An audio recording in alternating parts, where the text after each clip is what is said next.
Warangal railway station సమీపంలోని రామ్కి ఇన్ఫ్రాలో అల్పాదాయ వర్గాల కోసం నిర్మించిన 102 గృహ సముదాయాలను హౌసింగ్ బోర్డు అధికారులు సందర్శించారు.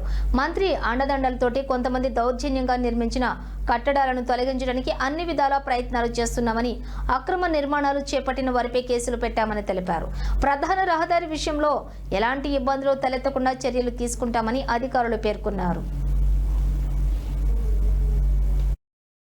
తోటి విజిట్ చేయించి గతంలో వాళ్ళు గోడ కడతాను ట్రై చేసినప్పుడు మనం కూలగొట్టేసాం. అప్పుడు మేమేం కేసు పెట్టలే, ఎందుకంటే వాళ్ళు సైలెంట్ గా ఉన్నారు.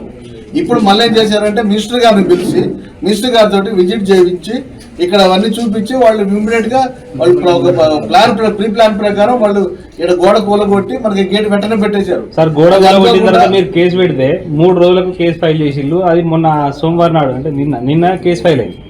అంటే ఇన్ని రోజులు మీరు దాన్ని ఎందుకు ఆపలేకపోయింది? కానీ ఇప్పుడు నేను ఆపినా నేను రౌడీయుతంగా పోలే, నేను గవర్నమెంట్ ఆఫీసర్ని, నేను ఏదైనా చట్ట ప్రకారమే పోవాలి. నేను ఆడపోయి నిలబడి వాళ్ళతో కొట్లాడలేను కదా.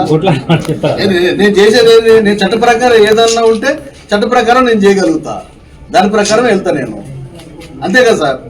చట్ట ప్రకారంగా వెళ్ళగలిసిందే కానీ మనం పోయి రౌడీజం చేసి వాళ్ళలాగా మనం చేయలేదు. వాళ్ళు దర్యాప్తు చేయడానికి 2 రోజులు తీసుకున్నారు. వాళ్ళ మీద మనం కూడా ప్రెజర్ చేయడం జరిగిన తర్వాత నిన్న మళ్ళీ వాళ్ళు ఎఫ్ఐఆర్ చేశారు. వాళ్ళు ఎంక్వైరీకి వచ్చారు, చూసుకున్నారు, అంతా చేశారు. వాళ్ళ దర్యాప్తు వాళ్ళు చేసుకున్నారు. మనమే పెట్టద్దని చెప్పలేదు. మనం ఇమ్మీడియట్ గా జరగాలని స్పందించాం, మన సైడ్ నుంచి ఎటువంటి ఇబ్బంది లేకుండా. ఈ రోజు కూడా అందరూ అక్కడి నుంచే వస్తున్నాం.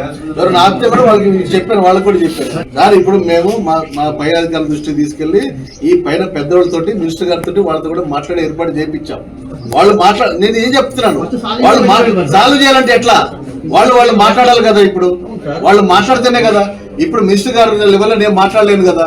మినిస్టర్ గారి లెవెల్లో మా ఐఏఎస్ ఆఫీసర్ గౌతమ్ గారు మాట్లాడి వాళ్ళతో మాట్లాడి సాల్వ్ చేస్తారు. ఇప్పుడు దాకా మేమైతే ఈ రోడ్డే వాడుతున్నాము. ప్రతి ఒక్కరికి కూడా ఈ రోడ్డే ఉంటుందని చెప్పి చెప్తున్నాం.